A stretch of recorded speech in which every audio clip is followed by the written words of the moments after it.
abelungu baqala besigqilaza ngene sizigqila zabo besilintsha besirape besenza yonke into le namhlanje ubugqila buphenduke baba umsebenzi because kwenziwana emsebenzini same thing ayenziwa ngekhathi zokugqila ukuthi ngekhathi zokugqila kwakubuhlungu the reason kwakubuhlungu is because isubconscious engakakujwayeli so abelungu they knew ukuthi in time lokhu sibafaka kulesimo lesokugqilazeka ikhona igeneration ezozithatha yamukele ngoba izobusijwayele uyabo so ubugqila ke namhlanje kubizwa ngomsebenzi that's why ungeke umfice umuntu osebenzayo ojabule ngoba even nemali eholwa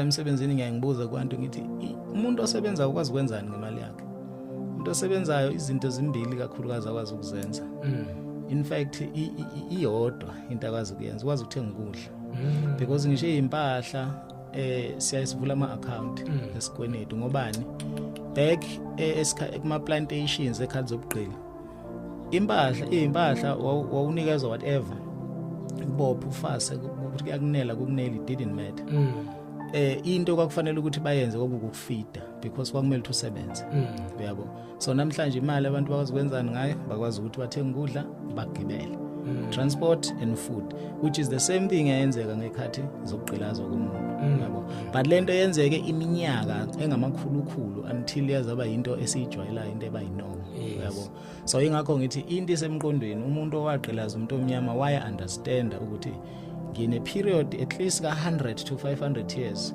ekufanele ngiyisebenzise ukufaka information ethile kulomuntu after leyo minyaka ngizobe ngasadinga uba seduze kwakhe uzobe sezenzela yena uyabo ngathi ngisegoli ngiyokwenza ipresentation sisesikoleni ngicathi sethembisa ngabuza kwesasenabo ngathi la esikoleni ukhona uthisha omlungu ufundisa la esikoleni baphendula nje ngenkulu excitement hayi akekho umlungu so umbuzo wami uzothi maye ngekho umlungu wayesifundisa izingane ngendlela yabelungu wayesingafundisa izingane ngendlela yethu because akagcinanga umlungu ogqilaza umuntu wabe semkhandela isikole mekhanda isikole wasefaka i-education system ezofida yena futhi umlungu hambe ubheke incwadi ezibhaliwe eziseyikoleni today ubheke ukuthi umsuka wazo zibhalwe oba zingabhalwa umuntu omnyama bazipublishwe kuphi because ziyacheckwa ukuthi emqondweni weingane izofundela ezincwadi zizofika zenzeni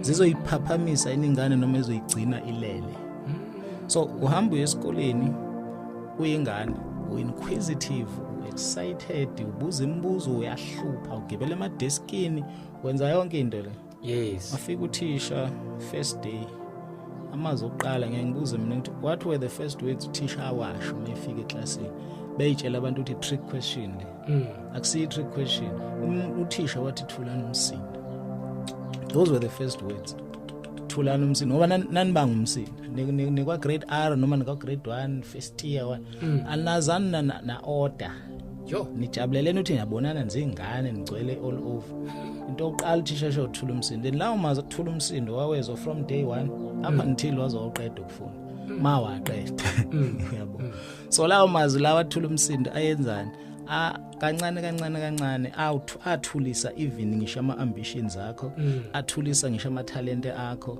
athulisa yonke into engawe so ungena esikoleni uyingane full of potential by the time uphuma kwa matric uyi44 ngiyayithi isizathu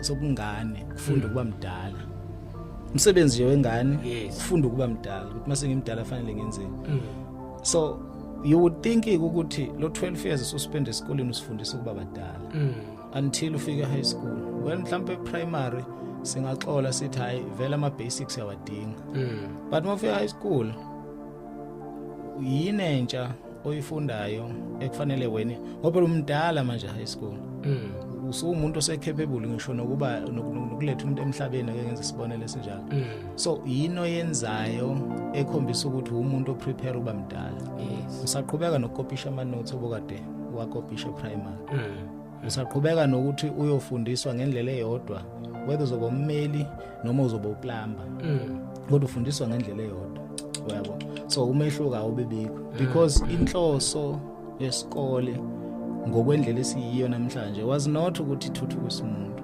was ukuthi imenze iqede ikhiphe kuyena imlose self confidence angazi lutho, so that ezokwazi ukuconform ethe phuma.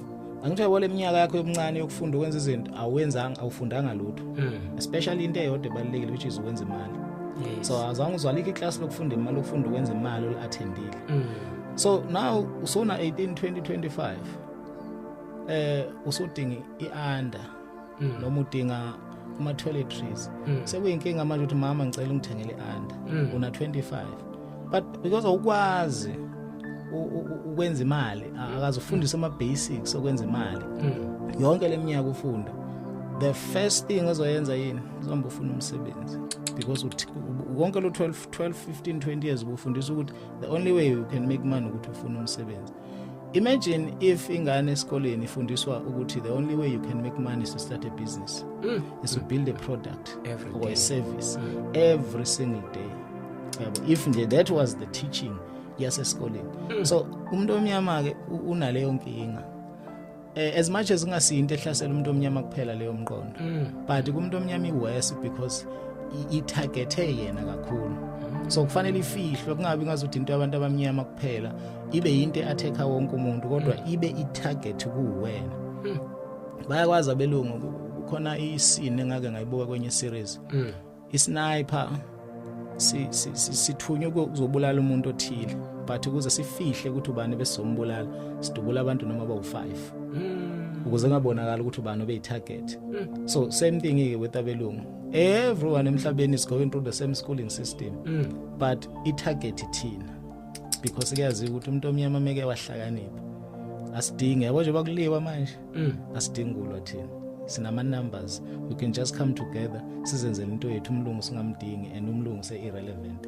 Same time ukunqotshwa nje komlungu kusimple kabi, but indaba esekuthenini usilokhe emqondweni. Mawucabanga ukwenza into yokuyimela, uyawucabanga isupport uzoyithathaphi, ucabanga imali uzoyithathaphi, but masenza ama calculations ezeyimali uyabona ukuthi how okay, South Africa plus or minus 60-70 million people. So if labantu laba they were to donate esikhwameni sokulungisa iSouth Africa u10 rand ngenyanga, that is 700 million or 600 million. So that is $1 billion every 2 months abangayiraise ngo10 rand ngenyanga. Abantu abamnyama bebodwa ngoba phela uya plus or minus 80-82%, mhlambe sesinyukile leso sibalo, ngicina ukubona ucensus, we are controlled by abantu abawu 18% nawo bawuhlukanisile, belungu, amandiya, amachina, amasulumane, amapakistan, bonke bahlukaniselana 18%, thina we are over 80%, yet is controlled yilabantu laba. Why? Because basilokho emqondweni.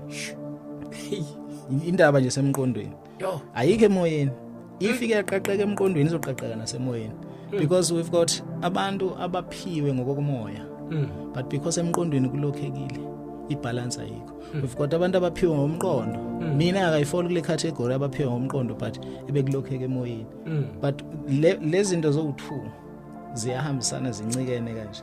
And abelungu they knew we have to separate these people from umoya, because masiba separate emoyeni, indlela yokuba separate emoyeni ukubalimaza emqondweni ubalokho. So inde sozigidi wamabhodla indaba yomqondo inde kakhulu, ngithinta lapha nalapha yabo, but ibasic nje khona yokuthi umzukwana esikoleni safundisa into ekhona, safundisa ngomqondo, safundisa abantu ukuthi isinqumo sithathwa kanjani, safundisa abantu imali yenziwa kanjani at a primary level. Yabo kuthathwa stick person leso Bob Proctor naye asifundiswa, sifundiswe from primary level ukuthi lama poem ashiwoyo akuprograma umuntu ngendlela wrong. Ipoem kube eyokufunda ngomqondo, umqondo wakho usebenza kanje, ingane yazi umehluko phakathi kwe subconscious ne conscious, yazi ukuthi okay ukuze ngiphumelele empilweni ngidinga ukuthi umqondo wami ngu-operate kanje, ngiphinda phinda izinto. Ayikho into empilweni oyaziyo ongayiphinda phindanga, yabo. So ukuphinda phinda is a very very critical tool of umuntu generally. isikole sithini mayelana nokufaila eclassini. Yes. Uma wafaila so isidoma ngithi. Yes. So lokho ku discourage i-understanding yokubaleka ukuphinda-phinda. So uma uphinda-phinda uzibona isidomu ngokwasesikoleni. So lokho kwenza ukuthi ungakufuni ukwenza ukuphinda-phinda. Uma ungaphinda-phinda ufundi. Repetition is the first law of learning. Akukho kudlula ukuphinda-phinda. Ukuphinda-phinda kuchaza ukuthi into uzoyazi noma ngabe kuthiwa uthatha kancane kangakanani. If uphinda-phinda long enough, abelungu baphinda-phinda into eyodwa kithi ukuthi bona basuperior kithi. Ngendlela ezimbi ezibhlungu. Namhlanje ku-automatic. Qhamuka umuntu omnyama, qhamuka umlungu endleleni encane espaceni esincane. Ubani ubaleka kuqala. Umuntu omnyama ubaleka agudle ngodonga because umlungu uyifakile lento emqondweni ukuthi akasatshwe. Uyabo. So ake ngime lapho amabhodla ngoba leyo mqondo ibanze kakhulu. But indaba isemqondweni ukuthi kwi subconscious mind yakho i-paradigm ekhona which is ama habits akho okuncane iwona kudriver. Iyona into ekuvimbayo ke leyo ukuthi uyela ufuna ukuya khona. Uyibone mina ngiyayibuza kuma workshops ukuthi ubani ongazi la ukuthi ukuzophumelela kumele wenzeni. Yes. Wonke umuntu uyazi. Kumele ube disciplined, kumele ube focused, then why are you not disciplined and focused? Because indaba ikuphi iku environment yakhe attack umqondo wakho ngaso sonke isikhathi because i-negative. Yabo. Umlungu hola imali efanayo naye enza izinto ezibhetter because uhlala kwi environment engcono. So indaba isemqondweni.